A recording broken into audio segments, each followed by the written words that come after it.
예. 특검이 지금 병합 요구하고 있다는 건 알고 계시죠? 뭐 그런 부분도 있는 것으로 알고 있습니다만은 말씀드린 것처럼 이제 그런데 왜 그렇습니까? 재판을 신속하게 하는데 방해됩니까? 병합 요구를 들어주면? 그 사건 그 부분은 특검이 그렇게 병합 요구를 하는 것은 법정마다 또는 피고인별로 병합이 안 된 상태로 재판할 때는 한 증인이 여러 시간씩 신문을 하게 되는 겁니다. 그래서 재판이 천년만년 지연되고 있는 상황입니다. 그걸 해소하기 위해서 병합을 요구하고 있는데 지금 법원 행정처장님은 반대로 얘기하시는 거예요. 병합을 하면 재판이 언제 끝날지 모릅니다. 이렇게 반대로, 실상과 반대로 얘기하시는 거예요. 답답합니다. 그리고 두 번째, 이 경험칙상 명백한 사실은 증명이 필요하지 않죠? 예. 네. 그러면 7만 페이지를 이틀 만에 대법관이 기록을 다 볼 수 있다는 건 경험칙상 명백한 겁니까? 아까 이렇게 말씀하셨어요. 1심과 원심, 기록 등을 다 파악하고 숙지를 했고 쟁점을 다 파악했다는 것이 다 드러나 있다. 이렇게 말씀을 하셨습니다. 판결문상에. 예, 그렇습니다. 그 판결문상에 다른 대법관은 기록 다 못 봤다. 그런 표현도 있단 말이에요. 그런데 경험칙상 7만 페이지를 읽는다는 것은 명백하지 않고 국민들께서 납득하지 못하기 때문에 이 국회 법사위가 청문회를 통해서 AI인지 아닌지 대법관이 한 인격체인지 인간인지 AI인지 검증해 달라고 하지 않습니까? 말씀대로 되겠습니까? 네. 예. 두 번째 말씀하신 부분 관련해서는 우리 이제 위원장님께서 너무나 잘 아시는 바와 같이 우리 상고심이라고 하는 것이 기본적으로 법률심이지 않겠습니까? 법률적인 문제 그리고 상고 이후로서 이제 문제되고 있는 법률적인 쟁점 이런 부분에 대해서 이제 국한해서 이제 보는 것이고 다만 그 부분을 좀 보완하기 위해서 이제 대법관들이 다수의 연구관들을 활용해서 전체적으로 이제 그 사건을 파악하는 겁니다. 그렇기 때문에 이 사실관계에 관한 부분 즉 법률 문제와 관계없는 그리고 법적인 부분과 관계되는 쟁점 사실관계와 관계없는 이런 모든 부분에 대해서 기록을 다 보고하는 것은 원칙적으로는 아닌 걸로 저는 알고 있습니다. 다만 한 가지 말씀드리면은 이렇게 이제 중요한 사건의 경우에는 이제 보통의 경우에는 이제 대법관님들이 이제 더 이제 그 기록 관계를 더 철저히 보고 하는 걸로 경험적으로 저는 알고 있습니다. 그래서 이제 이 사건의 경우에도 적어도 쟁점에 관계되는 그런 사실관계에 대해서는 이제 철저히 봤다라는 취지로 이렇게 다수 의견, 보충 의견에 설치한 것으로 저는 이해를 하고 있고 그것이 이제 현재 우리 법률심의 상고심의 구조에 비춰볼 때는 문제될 바는 없다라고 생각을 합니다. 그리고 첫 번째 말씀하신 부분 관련해서 조금만 말씀을 드리겠습니다. 아까 이제 이성원 위원님께서 말씀 주신 부분은 전체 지금 이제 그 중앙법원에 계류대에 올라와 있는 내란 사건 전체를 한꺼번에 합쳐서 하지 않느냐 이런 말씀을 주셨기 때문에 이제 제가 거기에 대해서 그렇게 할 경우에 이제 재판이 한도 끝도 없이 늘어질 수 있기 때문에 그런 부분은 좀 이제 문제가 있을 수도 있겠다. 왜냐하면 저 같은 경우에도 옛날에 위원장님 너무 잘 아시겠지만 아니 너무 깁니다. 일단 예. 특검이 병합 요구를 하는 것에 대해서는 재판부가 적극적이어야 되는데 미온적인 겁니다. 예. 그러면 특검은 괜히 그러겠습니까? 신속한 재판을 할 필요가 있어서 한 증인이 여러 재판부에 여러 날에 걸쳐서 똑같은 말을 반복하기 위해서 나오는 것이 굉장히 괴롭고 힘들다라는 것이고 그것 때문에 재판이 각각 따로따로 놀고 있다. 그 허점을 또 노리고 있다. 내란 수계 쪽에서. 그걸 지적하는 건데 지금 반대로 얘기하시는 걸 지적한 것이고요.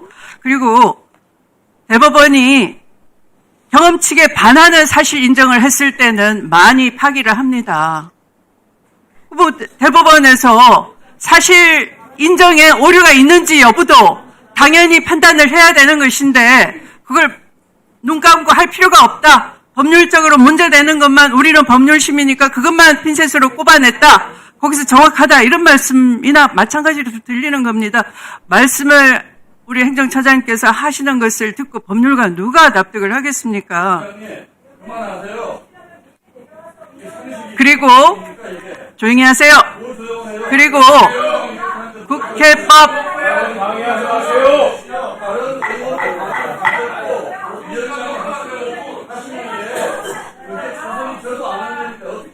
민주당은 할 때마다 뛰어가지고 그렇게 사정을 붙이세요.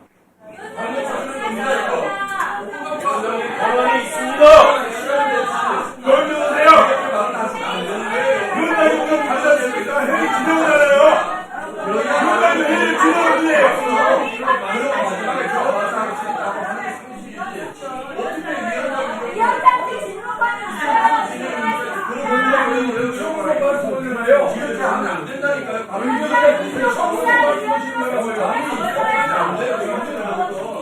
오늘 처음 말씀하시는 거예요. 오늘 처음 말씀해요.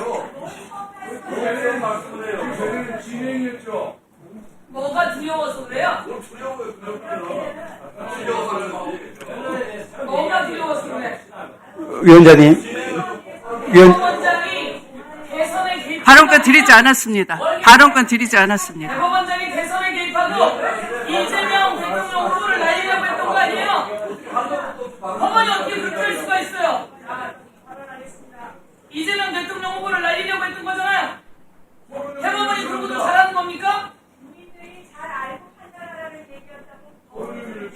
위원장이 발언을 마치지 않았습니다. 발언을 지금 방해받고 있는 겁니다.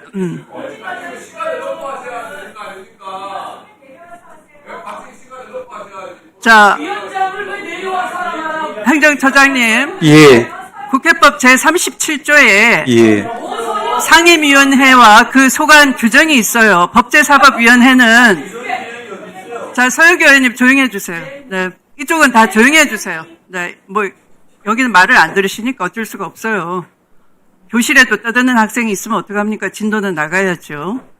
자, 법제사법위원회의 소관 중에는 마항의 헌법재판소 사무에 관한 사항이 명기되어 있고요. 바항에는 법원, 군사법원의 사법행정에 관한 사항이 명기되어 있습니다. 그러니까 헌법재판소의 사무나 법원, 군사법원의 사법행정에 관한 것은 우리 국회가 감독권을 행사할 수가 있는 겁니다. 견제와 균형의 원리에 따라서. 그렇다면 재판 내용이 아니라 배당과 같은 사무에 대해서는 얼마든지 문제 제기를 할 수 있는 거예요. 거기에 나와서 바로 그런 인사에 대한 또는 배당에 대한 관여를 하신 대법원장님은 나오셔서 소상하게 밝히시면 되는 겁니다. 그게 뭐가 어렵겠습니까? 그게 국회의장이 말씀하신 결자해지고 아까 저한테 오셨을 때 제가 무심분립이라고 말씀을 드렸습니다. 우리 국민 모두가 수상하다는 겁니다. 대선 직전에 왜 개입을 했느냐 하는 거지요. 그러면 그것에 대해서 신뢰를 회복하지 않고는 그 어떤 재판도 신뢰를 가질 수가 없지 않겠습니까? 그렇게 만들고 있지 않습니까? 거기에 대해서 답변해 주시죠. 예. 위원장님, 자, 말씀을 드리겠습니다. 네. 지금 주신 말씀 드리기 전에 아까 앞에 말씀하신 것 중에 제가 답변을 하나 못한 게 있어가지고요. 네. 이제 특검이 병합 신청했다는 그 부분에 대해서 이제 병합의 필요성이 있으면 신속 심리를 위해서 병합할 필요가 있을 것이다라는 위원장님의 일반론적인 말씀에는 저는 동의합니다. 일반론이 아니고 현재 특검에서 병합 신청을 했는데 거절당했어요. 그러니까 그 부분 때문에 말씀드리려고 네. 합니다. 다만 이제 위원장님이 너무 잘 아시겠지만 이와 같이 이제 그 재판에서 어떤 사건을 병합할지 안 할지 하는 부분이 사실은 중요한 이제 재판 작용 중에 하나입니다. 저도 그런 것 때문에 일선에서 고민을 많이 한 적도 경험도 있습니다. 그 부분만 말씀을 좀 드리고요. 두 번째로 지금 말씀하신 것처럼 청문 관련해서는 제가 아까 이제 제작진 앞에서도 말씀을 좀 잠깐 드렸습니다만은 첫째로는 이제 저도 오늘 이제 그 법사위에서 논의되는 그런 걸 갖다가 방송을 계속 보고 있었습니다. 그런데 결국에는 이제 현재 진행 중인 그리고 이제 위원장님 말씀의 입장에 따르면은 이제 용납할 수 없는 그런 판결에 대해서 그 재판 절차와 재판 내용에 대해서 이제 결국엔 들여다보겠다는 이런 이제 결과가 되기 때문에 진행 중인 재판 사항에 대해서는 그것은 이제 우리 헌법상 사법권 독립, 즉 재판 작용의 입법권이든 행정권이든 간섭해서는 안 된다는 그런 이제 헌법 원칙에 좀 반한다는 부분하고 더구나 국정조사감사법이라고 하는 거기에 따르면은 역시 이제 진행 중인 재판에 대해서는 이제 조사감사 대상이 될 수 없다라고 하는 그런 규정이 있습니다. 즉 이 부분은 위원장님도 너무 잘 아시겠지만 모든 법률에 더 상위에 있는 것이 우리 헌법의 취지이자 헌법의 규정 아니겠습니까? 우리 헌법에서 재판권 독립, 사법권 독립을 갖다가 보장하고 있는 이유는 이와 같이 재판 하나하나에 대해서 이제 국회나 행정부에 대해서 책임 추궁이 따르는 이런 이제 상황이 조성이 된다고 하면은 어느 법관이 이제 정말로 그야말로 독자적으로 헌법과 법률과 양심에 따라서 그걸 재판한다는 그런 안도감을 이제 가질 수가 있겠습니까? 이 부분 하나 하고요. 두 번째로는 이제 아까도 말씀드린 것처럼 이게 대법원 전합 판결 다수 보충 의견에 이렇게 상세하게 왜 이제 아까 말씀하시는 것처럼 이제 소부 배당했다가 전원합의로 넘긴 이 부분에 대해서 이제 경위를 다 설명을 하고 있습니다. 다시 말씀드리면은 우리 이제 그 법률상 이제 그 대법원 상고되는 사건은 기본적으로 전원합의 사건이 원칙입니다. 편의상 이제 사건 신속 처리를 위해서는 소부에 넘겨서 소부에 처리할 수 있는데 이 사건은 이 이제 다수 보충 의견에 따르면은 처음 접수되었을 때부터 저기 이제 접수된 시점 이 3월 28일 접수되었을 때부터 바로 모든 대법관들이 기록을 보기 시작했다라고 하고 있습니다.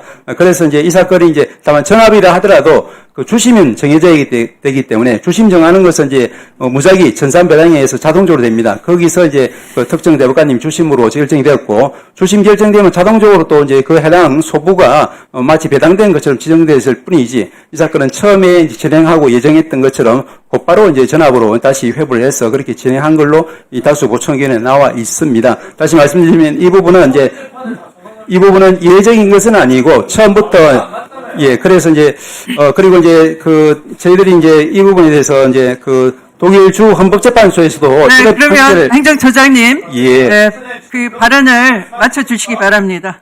자, 더 이상 듣지 않겠습니다.